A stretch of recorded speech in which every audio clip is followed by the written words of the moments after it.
For a long time, we believed that we were creatures living in the world. But perhaps that isn't entirely true. Perhaps we live in something far stranger, more subtle, more elusive. Perhaps we live in models.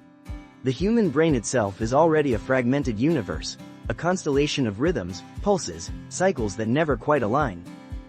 Perception, memory, emotion, anticipation. These are multiple clocks, running at different speeds, yet somehow capable of producing a remarkable illusion, the illusion of a continuous self. But this self never emerges alone. It is born in relation.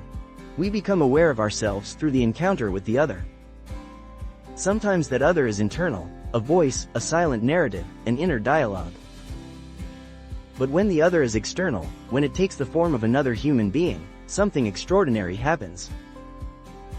We enter a hall of reflections. The other becomes a mirror. But not a mirror of glass, a symbolic mirror.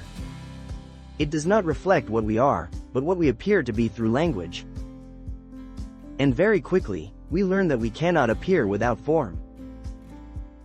So we wear masks. Not lies, interfaces. Faces adjusted to circumstances, to expectations, to the stages on which we move. There is a social mask, an intimate mask, a professional mask. And through them, something older speaks. Archetypes, deep forms that move across cultures and eras. The guide, the healer, the rebel, the explorer. In this strange dance, the mirror shapes the mask, and the mask shapes the mirror.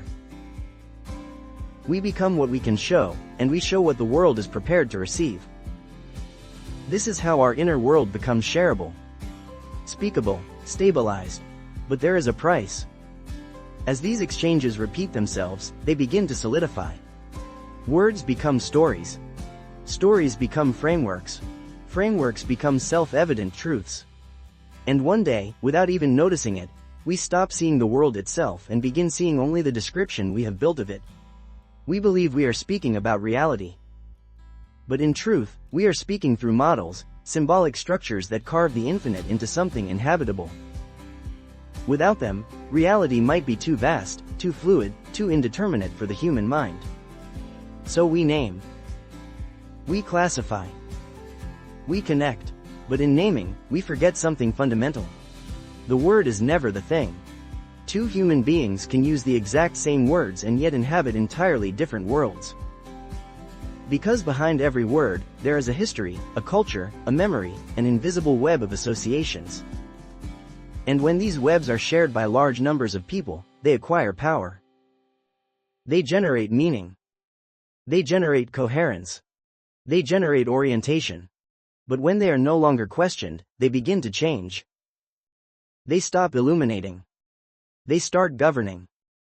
And that is when language, instead of being a bridge, becomes a boundary. By contrast, there are forms of experience that do not begin with words. They begin with the body. With sensation.